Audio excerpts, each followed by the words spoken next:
Meron nga kaming mga lakad, B. Hindi na nga ako nakapag-makeup sa loob. Yung isa kasi diyan nag-aya, pupunta daw ng junction kasi masarap daw ang pagkain doon. Malapit lang naman ito sa company namin. Maglalakad lang kami ng 1 hour. Ay hindi pala 1 hour mga B. Kung mabilis ka maglakad, di magiging 30 minutes lang. At binilisan na nga namin maglakad at nandito na nga kami sa The Junction. At meron nga pala ditong mga branded overan. Hindi nga ako bumili.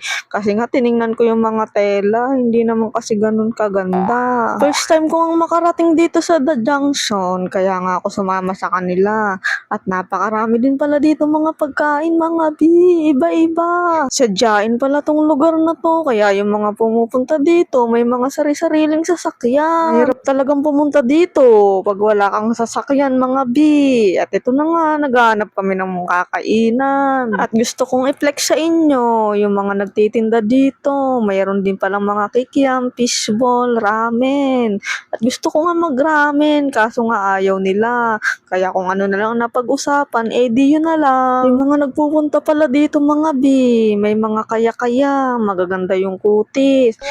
Ay, ganun din naman tayo. Medyo maganda rin naman ang kutis natin, B. Finally, mga B, makakakita na kami ng aming kakainan. At ito na nga yung aming nakita. Mga lechon belly. At family treat yung aming nakuha. Nagdi-decide pa kami dyan, mga B. Kung magsi-single meal ba kami, solo meal, and etc. And nakapag-decide nga kami, ang kinuha nga namin ay family treat. Sabi nga sa amin ng waiter, waitress doon, bayad daw po. Siyempre, hindi kami agad nakapagbayad. Hindi ganun, B. Nagambagan muna bago kami nagbayad sa cashier. Mga B, na-scam nga pala ako dito ng mga kasama ko. Sabi daw, may banda. Pero pagdating namin dito, wala. Papatugtog lang. Aray ka. Waiting nga pala kami dito ng pagkain. Siguro mga ilang minuto bago nila ma-serve yung pagkain. Eto, magmumuni-muni muna tayo. Mga B, ako yung nagsiselfie. Bakit ganon? Yun pala yung naka-video. Aray ka. At ito na nga, naka-serve na yung aming pagkain. Magkano palang nagastos namin? Gastos reveal na ba? Siyempre, ang nagastos namin ay 1,199.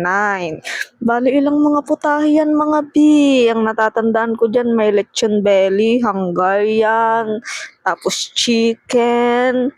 So, ayun lang mga B. Hindi ko natanda yung isang anong ulam namin. Bali, tigti 300 nga kami dyan. Bali, nag-order nga kami dyan ng tigda 2 rice. Alam niyo naman kami mga B. Mga gutom na gutom. Napagod sa trabaho yan. Sa simula mga B, ang mga subo nila pasimple lang. Pero mayat maya, nakikita ko yung mga subo nila, palaki na ng palaki, B. Nauubos na rin nila yung mga ulam natin. Siyempre, kahit ako, hindi ko palalampasin itong pagkakataon na to. Kasi nga, ang sarap din man ng ulam nila, lalo na yung lechon belly. At meron nga pala tayo ditong kasamang mga nagagwapuhan. Si Shari Boy. Subo muna. Bago tingin sa camera. At ito naman si Jerome Ponce. Pakit pa sa picture.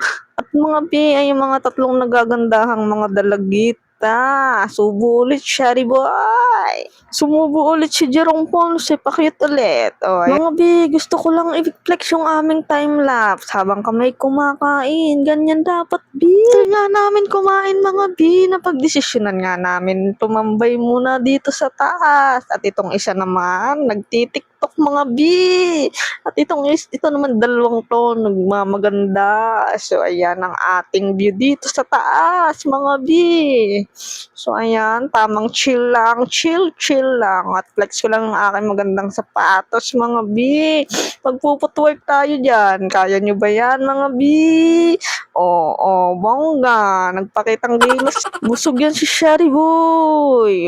Ayan. Tamang cinematic lang tayo, mga B. Ayan ang view natin. Yung dalawa nagde-date na. Di wow. So tayo, ayan, hawak mo ang beat. Ta-ta-ta-ta-ta. Pak. Suot ulit ng salamin, mga B.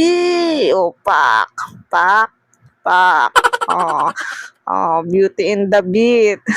Trying hard yan. B, tama na yan. Hindi ka na nun mahal. B, ito yung tinatawag na collab goals. Tinupad ko lang naman yung pangarap niyang makakulab ako. Ay, hindi ganon. B, ako pala yung magkabaliktad pala. Mas magaling pala yung nakikulab sa akin. Anong oras na mga B? We need to uwi na mga B. So, kailangan na nating maglakad ulit dahil nga wala tayong sasakyan mga B.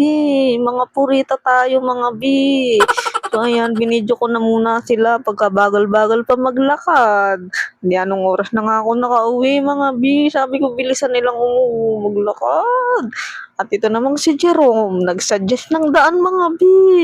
Grabe, hindi ako nagkakamali. 1 oras at kalahati yung aming nilakad.